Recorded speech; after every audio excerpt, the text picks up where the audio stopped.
찬송가 370장 함께 찬양하도록 하겠습니다. 찬송가 370장입니다.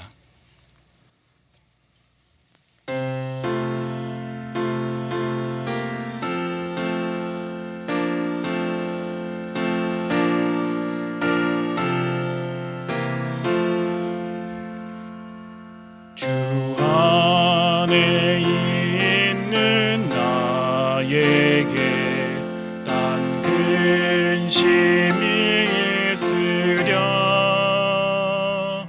십자가 밑에 나아가 내 짐을 풀었네. 주님을 찬송하면서 할렐루야 할렐루야. 내 앞길 멀고 험해도 나 주님만 따라가리. 그 두려움이 변하여 내 기도 되었고, 전날의 한숨 면하여 내 노래 되었네. 주님을 찬송하면서 할렐루야 할렐루야. 내 앞길 멀고 험해도 나 주님만 따라가리. 내 주는 자비하셔서 늘 함께 계시고, 내 궁핍함을 아시고 늘 채워주시네.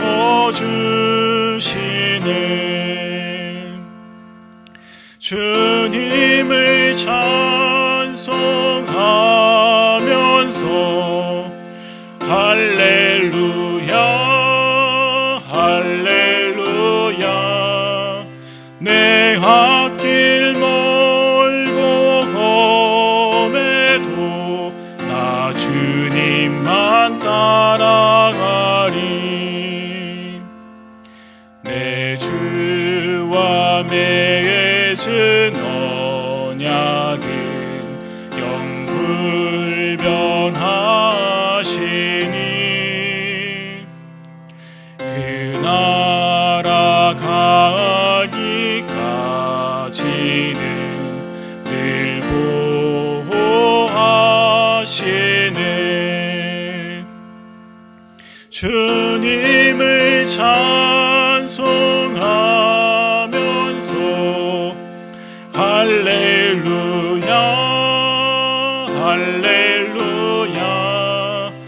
내 앞길 멀고 험해도 나 주님만 따라가리. 아멘.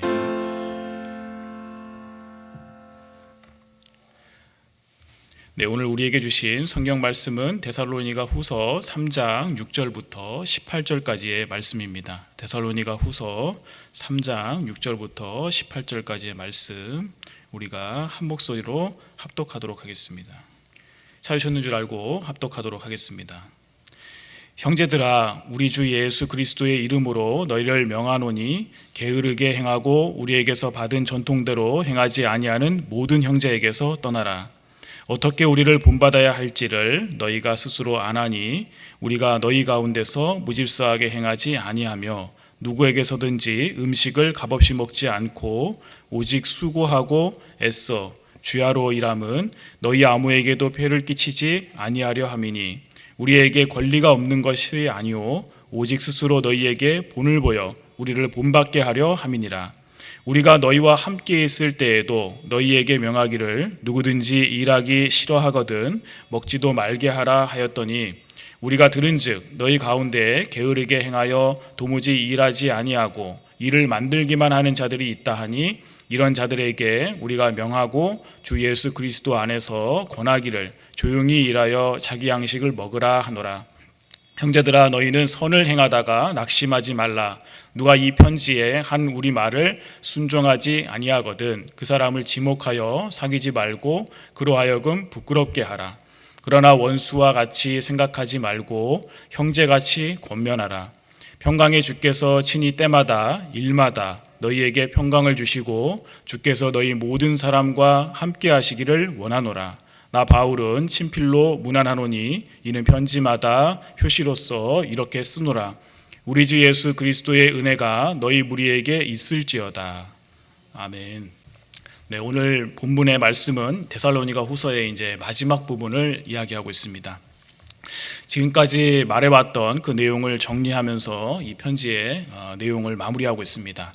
그 안에 주님의 재림을 기다린다 하여서 무의도식하는 그러한 자들이 있다라고 여러분들에게 말씀을 드렸습니다. 바울은 그러한 무의도식하는 자들, 게으른 자들을 6절과 같이 우리 주 예수 그리스도의 이름으로 너희를 명하노니 게으르게 행하고 우리에게서 받은 전통대로 행하지 아니하는 모든 형제에게서 떠나라라고 그렇게 명령을 하였습니다. 이것은 잘못을 범한 그 사람과의 교제를 멀리하여서 그로 인해 자신들이 한 그 행동에 대해 어떠한 결과를 불러오게 하였는지 그것을 알게 하기 위함에 있다라는 말씀입니다. 그러나 그들을 제적하라, 추방하라 라는 그러한 말과는 다른 말이다라는 것을 우리는 알아야 되겠습니다. 바울은 본인이 전도 사역을 하면서 수고도 하고 또 일을 하여서 누구에게나 신세를 지지 않고 그렇게 사역을 이끌어 갔었습니다. 그가 성도들에게 모범을 보이기 위해서 그렇게 하였던 것입니다. 재림의 때가 가까이 왔다고 해서 무의도식하는 다른 사람에게 생계를 책임지게 함으로써 민폐를 끼치게 하는 그것이 재림을 준비하는 사람으로서 타당한 그러한 행동인가 할 때 그것은 아니다라는 말씀입니다. 지금 당장이나 내일 주님이 오신다고 하더라도 우리는 우리에게 맡겨진 우리의 일터와 직장과 가정에서의 그 수고를 멈춰서는 안 된다라는 말씀입니다. 그 모든 일들이 행해지는 가운데 주님의 재림은 임할 것이기 때문에 그렇다는 말씀입니다. 다만 우리는 그때를 준비하고 깨어 있어야 하는데 그것이 무의도식하면서 그날만을 기대하며 아무것도 하지 않는 것이 아니라 깨어 있는 것이 우리들 가운데 필요하다라는 말씀입니다. 그러면 바울은 그들을 대할 때 왜 그들은 무의도식하면서 남에게 비를 붙어서 그렇게 사는가라고 하면서 그들에게 대한 생각을 가질 때 원수처럼 생각하지 말고 어떻게 하라고 이야기하느냐면 15절과 같이 원수로 생각하지 말고 형제같이 권면하라라고 그렇게 말을 하고 있습니다. 교회 안에서 권면하고 권고하는 자들도 형제들이지만 또 마찬가지로 무의도식하고 다른 사람에게 짐이 되는 그 존재들도 형제들이다라는 말씀입니다. 우리들 집안에 보면 이런 사람이 꼭 있는 것 같습니다. 네. 마치 일은 안 하고 집에서 밥만 축내는 나이 많은 그 삼촌이 집안에 한 명씩은 꼭 있다라는 말씀이죠. 저희 집에만 있는지는 모르겠지만 어머니가 아침부터 잔소리를 하는 그러한 일이 시작되죠. 일 좀 나가라고 하는 겁니다. 일을 하지 않는 나이 많은 삼촌, 그런 삼촌이 있는데 그 삼촌이 남이 아니라 가족이라는 말씀입니다. 그래서 미우나 싫으나 그 사람이 삼촌이 일을 했으면 하는, 그리고 또 그 일을 하는 것을 통해서 다른 사람에게 사람 취급도 못 받고 그렇게 사는 것이 아니라 일해서 떳떳하게 인정받으며 살았으면 하는 그러한 마음이 그 어머니 가운데도 있다라는 것입니다. 그게 가족을 향한 그러한 마음이다라는 것이죠. 그런 사람을 권면하여서 돌이키게 하는 것이 우리의 역할이다라는 것을 오늘 말씀 가운데 이야기하고 있습니다. 여러분, 교회에서 하는 그 모든 그 치리의 최종적인 목적은 무엇이냐면 잘못을 행하는 자를 버리는 것이 아니라 그런 사람들을 내치는 것이 아니라 그들로 하여금 돌이키게 하는 것에 있다라는 말씀입니다.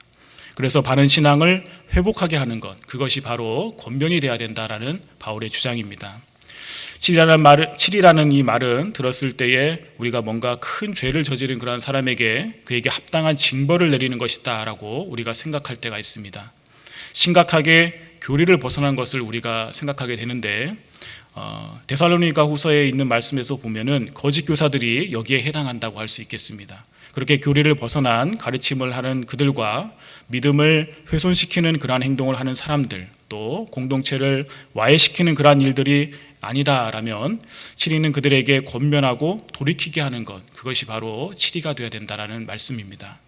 그래서 바울은 완강히 이 10절과 같이 이렇게 말했었는데, 우리가 너희와 함께 있을 때에도 너희에게 명하기를 누구든지 일하기 싫어하거든 먹지도 말게 하라, 그렇게 말을 하였지만 이제 12절과 같이 다시 말하면서 이런 자들에게 우리가 명하고 주 예수 그리스도 안에서 권하기를 조용히 일하여 자기 양식을 먹으라 하노라, 이렇게 하면서 조용히 일하여 자기 양식을 먹으라 라고 이렇게 말을 했습니다.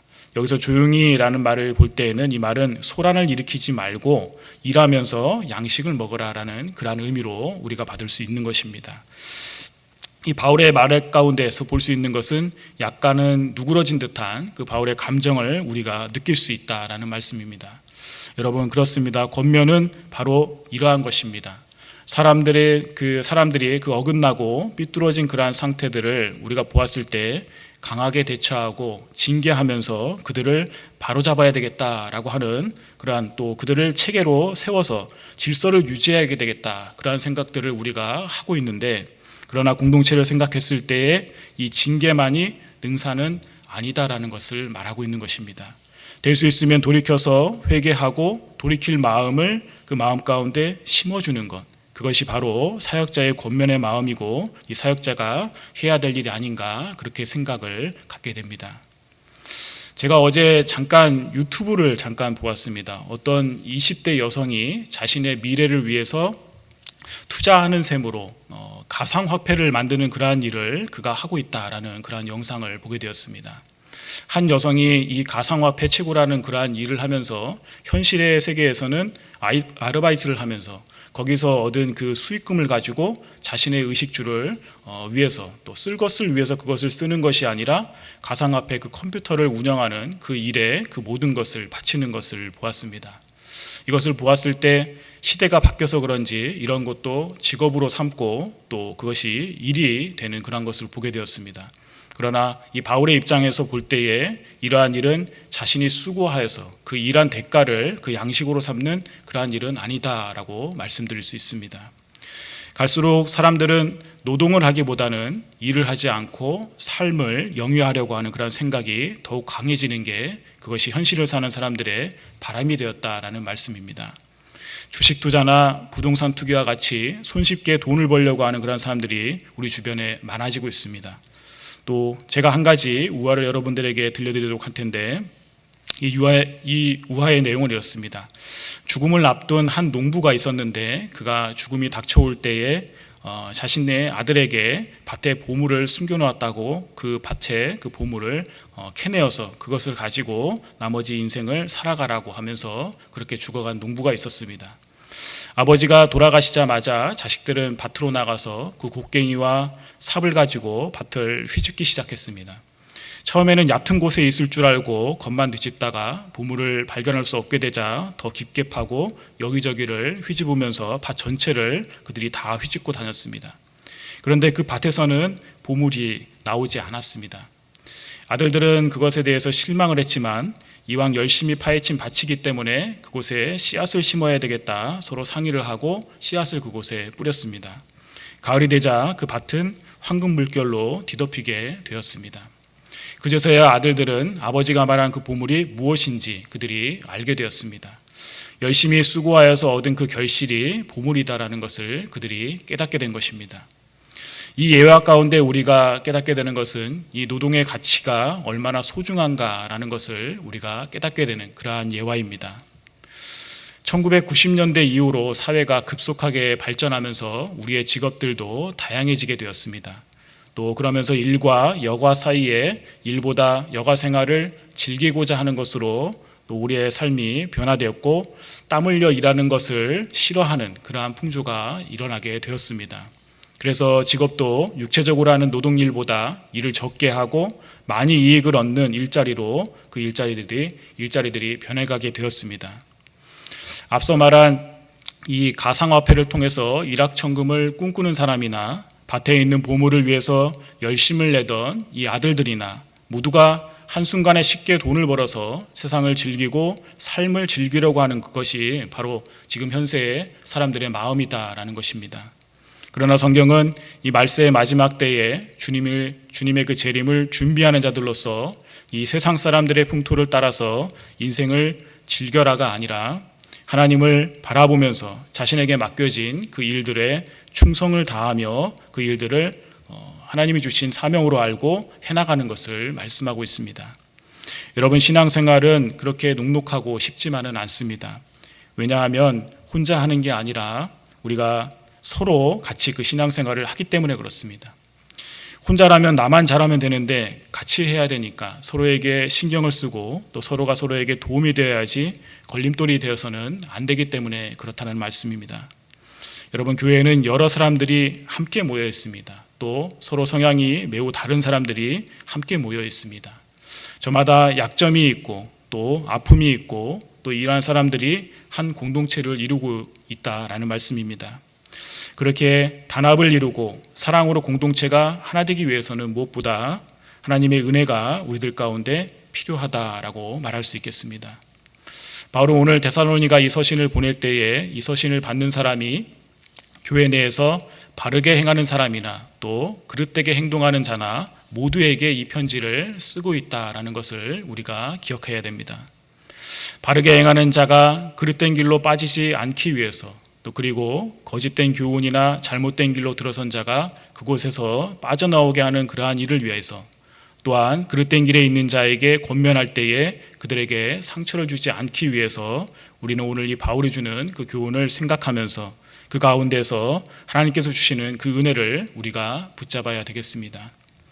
그렇게 우리 모두는 서로가 서로를 위해서 주님의 은혜에 그 주님이 주시는 그 은혜가 충만히 임하도록 서로를 위해 기도해주고 격려하며 서로를 세우는 그러한 귀한 은혜의 공동체가 우리 공동체가 되기를 바랍니다.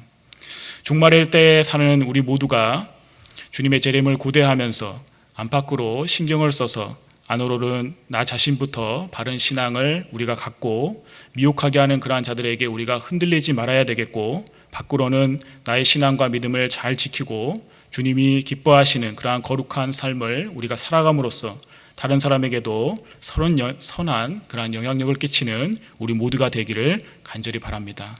같이 기도하도록 하겠습니다. 하나님, 오늘 우리에게 주신 말씀처럼 바울이 성도들에게 자신의 삶을 통해 모범을 보여준 것과 같이 우리들도 우리의 삶을 통해 우리의 자녀들, 우리의 이웃들에게 삶의 모범을 보여줄 수 있는 그러한 삶을 살아갈 수 있도록 인도해 주시기를 기도합니다. 서로 다른 성향의 사람들이 모여서 이룬 것이 교회 공동체인 것을 깨닫습니다. 이 속에서 연합을 이루기 위해서 잘못된 것은 권고하고 고치고 돌이켜서 다시금 주님이 우리에게 말씀하신 바른 길에 설 수 있도록 하는 것이 중요한데 그 권고를 할 때에 우리가 사랑하는 마음으로 내 가족과 같이 그렇게 대해야 되는 것을 우리가 깨닫습니다. 잘못한 사람이라고 죄 있는 사람이라고 손가락질하기 전에 나는 그들에 비해서 어떠한 사람인가라는 것을 생각하면서 나 같은 사람 또 용납하신 그렇게 받아주신 그 주님의 사랑을 생각하면서 서로를 용납하고 받아주며 그리스도의 사랑으로 서로를 대할 수 있기를 바랍니다. 매일매일 우리의 삶이 주님의 재림을 고대하는 그러한 삶이 되게 하여 주시고 그렇기에 게으르지 않고 나태하지 않으며 하루하루를 소중하게 생각하고 항상 깨어서 선한 일에 지혜롭고 최선을 다하는 우리 모두가 되기를 기도합니다. 감사합니다. 이 모든 말씀을 예수 그리스도의 이름으로 기도합니다. 아멘. 하늘에 계신 우리 아버지의 이름을 거룩하게 하시며 아버지의 나라가 오게 하시며 아버지의 뜻이 하늘에서와 같이 땅에서도 이루어지게 하소서. 오늘 우리에게 일용할 양식을 주시고 우리가 우리에게 잘못한 사람을 용서하여 준 것 같이 우리 죄를 용서하여 주시고 우리를 시험에 빠지지 않게 하시고 악에서 구하소서. 나라와 권능과 영광이 영원히 아버지의 것입니다. 아멘.